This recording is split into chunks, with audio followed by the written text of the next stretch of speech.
あの子にご飯を届けたい。でも、そのあの子は犬でした。男性は出前アプリの備考欄にこう書きました。アパートの門前にいる犬に渡してください。出会いは雨の日、濡れた体で丸くなっていた一匹の犬に、男性はポケットのパンを差し出しました。それ以来、朝と夕方に犬のためのご飯を用意するのが日課になりました。犬は尻尾を振り、静かにお座りして待ちます。ご飯を食べると安心したように横たわります。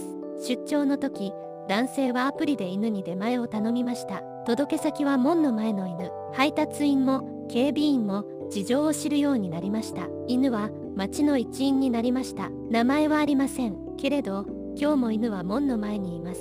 男性の足音を聞きつけ、嬉しそうに尻尾を揺らしながら、このお話を詳しく紹介している通常動画があります。ぜひご覧ください。